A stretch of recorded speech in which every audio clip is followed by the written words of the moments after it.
오늘 하나님께서 우리에게 주시는 말씀은 요한복음 1장 19절에서 28절까지 말씀입니다.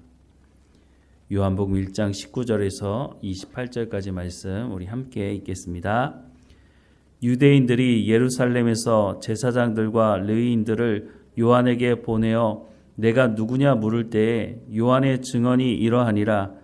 요한이 드러내고 말하고 숨기지 아니하니 드러내야 하는 말이 나는 그리스도가 아니라 한데 또 묻되 그러면 누구냐?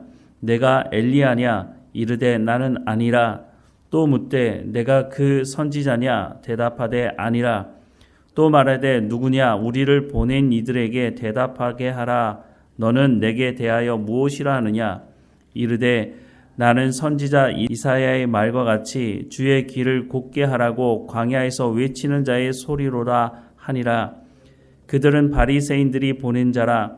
또 물어 이르되 내가 만일 그리스도도 아니요 엘리야도 아니요 그 선지자도 아닐진데 어찌하여 세례를 베푸느냐?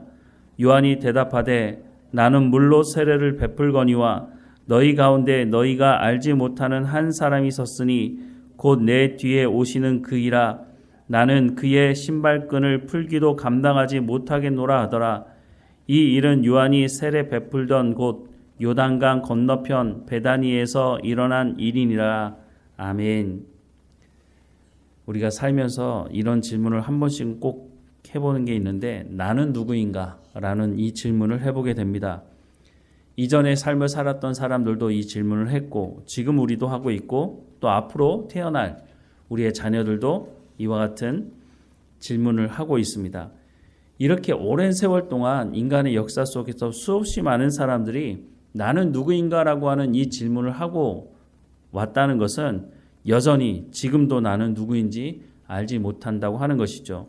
어떤 누구도 이 부분에 대해서 정확한 답을 내놓지 못하고 있다는 겁니다. 내가 누구인지 알지 못하기 때문에 나에 대해서 속이는 말을 하는 사탄의 거짓말에 대해서 속아 넘어가게 되는 것입니다. 아담과 하와도 가룟 유다도 자신이 누구인지 정확하게 알지 못했기 때문에 사탄이 우리 가운데 하는 말이 거짓말이고 그것이 우리를 속이는 말임에도 불구하고 우리가 누구인지 알지 못하니 사탄이 하는 거짓말이 잘못되었다고 하는 것을 모르는 거죠. 분별할 수가 없는 것입니다. 그런데 생각해 보면 우리가 정말 우리가 누구인지 모르기 때문에 사탄이 하는 거짓말을 받아들였나? 물론 그런 부분도 있죠. 그런데 또 다른 부분이 있는데 그것은 우리 안에 탐욕적인 마음을 가지고 있기 때문에 사탄이 거기에 얹어주는 거짓말을 우리가 받아들인 것이 아닌가 하는 생각을 합니다. 그러니 분별력을 상실하고 하나님께서 말씀하신 말씀보다 내 탐욕을 쫓아가려고 하다 보니까 사탄이 말해주는 그 거짓말 결코 죽지 않는다. 이 선악을 알게 하는 나무 열매를 왜 하나님께서 먹지 말라고 하시는지 아느냐? 라고 하는 그 말에 속아 넘어가게 되는 것이죠. 가룟 유다도 마찬가지 아니었습니까? 예수님을 향한 기대하는 마음이 있었죠. 그런데 시간이 가면 갈수록 자신의 기대가 채워지지 않고 예수님은 십자가에 못 박혀 죽으시겠다고 말씀을 하시니 야 이거 내가 속은 거 아닌가? 잘못된 기대를 가지고 있었는데 거기에 사탄이 하는 거짓말이 더해지니까 예수님을 팔아넘기게 되는 것이었습니다. 분별력을 상실하면 거짓말에 속아 넘어가게 되는 것이죠. 이렇게 우리가 넘어가지 않기 위해서는 내가 누구인지에 대한 정확한 대답을 우리가 할 수 있어야 한다는 것입니다. 세례 요한이 세례를 베풀고 있을 때 예루살렘에서 종교 지도자들이 세례 요한에게 사람들을 보냅니다. 그리고 묻죠. 네가 누구냐는 거죠. 네가 그리스도냐? 아니라고 말합니다. 그러면 네가 엘리야냐? 아니라고 말하죠. 선지자냐? 그것도 아니라고 말을 하고 있습니다. 세례 요한에게 많은 사람들이 모이게 되다 보니 그런 유혹에 빠질 수 있는 상황이었다고 하는 것을 봅니다.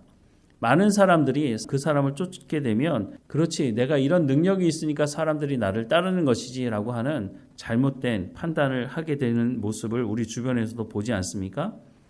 오늘 본문 말씀을 다시 한번 보면 19절부터 유대인들이 예루살렘에서 제사장들과 레위인들을 요한에게 보내어 내가 누구냐 물을 때에 요한의 증언이 이러하니라. 요한이 드러내어 말하고 숨기지 아니하니 드러내어 하는 말이 나는 그리스도가 아니라 한데 또 묻되 그러면 내가 누구냐? 내가 엘리야냐? 이르되 나는 아니라. 또 묻되 내가 그 선지자냐? 대답하되 아니라. 또 말하되 누구냐? 우리를 보낸 이들에게 대답하게 하라. 너는 내게 대하여 무엇이라 하느냐? 이르되 나는 선지자 이사야의 말과 같이 주의 길을 곧게 하라고 광야에서 외치는 자의 소리라 하니라. 그들은 바리새인들이 보낸 자라. 또 물어 이르되 내가 만일 그리스도도 아니요 엘리야도 아니요 그 선지자도 아닐진데 어찌하여 세례를 베푸느냐? 요한이 대답하되 나는 물로 세례를 베풀거니와 너희 가운데 너희가 알지 못하는 한 사람이 섰으니 곧 내 뒤에 오시는 그이라. 나는 그의 신발끈을 풀기도 감당하지 못하겠노라 하더라 라고 말씀을 하고 있습니다. 요한복음 1장 15절 말씀을 보면 요한이 그에 대하여 증언하여 외쳐 이르되 내가 전에 말하기를 내 뒤에 오시는 이가 나보다 앞선 것은 나보다 먼저 계심이라 한 것이 이 사람을 가리킴이라 하니라 라고 말씀을 하고 있습니다. 세례 요한은 자신이 누구인지를 너무 분명하게 알고 있습니다. 그래서 사람들에게 인기를 얻기 위해서 쇼하지도 않았고 하나님의 말씀을 듣고 그 하나님의 말씀에 순종했기 때문에 사탄이 유혹하는 사람들이 당신에게 특별한 능력이 있어서 이런 많은 사람들이 모이는 것 아닙니까? 라고 치켜 올릴 때에도 아니라고 분명하게 선을 긋고 말을 했다는 것입니다. 제가 아는 어떤 목사님께서 이런 말씀을 하시더라고요. 자기 교회에 어떤 교인이 등록을 했는데 그리고 나서 얼마 지나지 않아서 주변에 있던 큰 교회 목사님이 전화가 왔다는 겁니다. 그래서 전화해서 뭐라고 했느냐면 입에 담을 수 없는 말을 하면서 협박을 하면서 그 교인 빨리 돌려보내라고.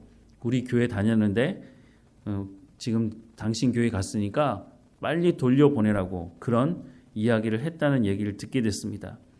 하나님께서 목사를 부른 이유가 무엇인지를 상실하고 있는 것입니다. 물론 그 이유가 있었겠죠. 그런데 무조건 전화해서 협박하고 자기보다 나이가 어린 목사라고 해서 함부로 대하면서 당장 그 교인 돌려보내라고, 아니 그 교인 등록하라고 협박을 했습니까? 뭘 했습니까? 그 사람이 스스로 결정하고 교회에 왔는데 그렇게 전화하는 사람이 있다는 것입니다. 또 반대의 경우도 있습니다.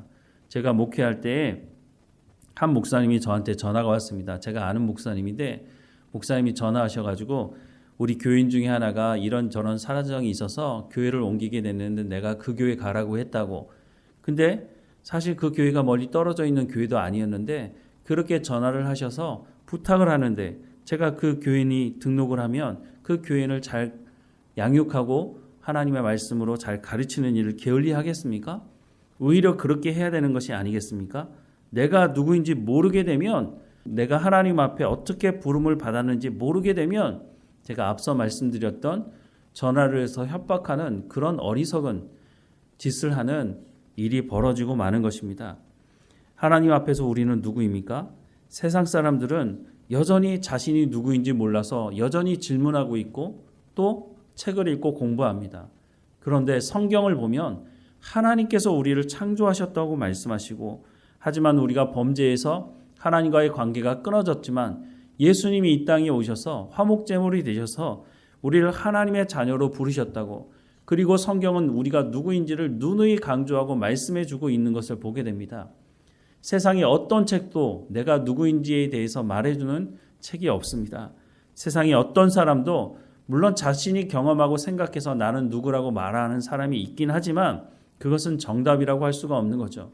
그게 정답이라면 다른 사람들이 이 질문을 하지 않겠죠. 하지만 사람들은 끊임없이 나는 누구인지에 대한 질문을 하고 있습니다. 그런데 성경은 내가 누구인지 분명하게 밝히고 있는 거죠. 그리스도인이 되었다고 하는 것은 내가 누구인지를 알게 되었다고 하는 말이기도 한 것입니다.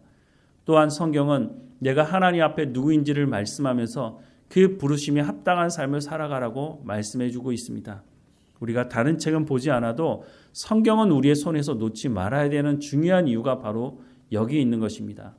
성경은 내가 누구인지, 내가 어떤 삶을 살아가야 하는지 모든 것을 성경에 담아서 하나님께서 우리 가운데 말씀해주고 있는 거죠. 나는 누구인지 그 질문을 지금도 하고 있다면 그 질문을 하기 전에 하나님의 말씀 앞에 서야 할 것입니다. 그러면 우리가 다시는 이 질문을 하지 않고 내가 누구인지 알기 때문에 어떤 삶을 살아가야 되는지를 알고 하나님 앞에 깨어있는 삶을 살아가게 될 것입니다. 하나님 앞에 내가 누구인지에 대한 말씀을 온전히 듣고 순종하며 하나님께서 말씀하시는 그 말씀을 통해서 우리가 성령의 열매를 맺어가는 삶이 되기를 주님의 이름으로 축원합니다. 기도하겠습니다. 사랑하는 하나님, 성경을 통해서 내가 누구인지에 대해서 말씀하고 있는 이 말씀에 귀를 기울이게 하시고 하나님의 말씀에 순종하는 삶을 통해서 또한 하나님의 부르심에 합당한 삶을 통해서 내가 누구인지에 대해서 분명히 알고 또한 열매를 맺으며 내가 누구인지 모르고 방황하는 사람들에게 당신이 어떤 존재인지에 대해서 말해주고 그들이 하나님께 나가서 그들도 하나님의 말씀을 통해서 자신이 누구인지를 발견해 갈 수 있도록 우리가 깨어있는 삶을 먼저 살아갈 수 있도록 은혜를 허락해 주옵소서.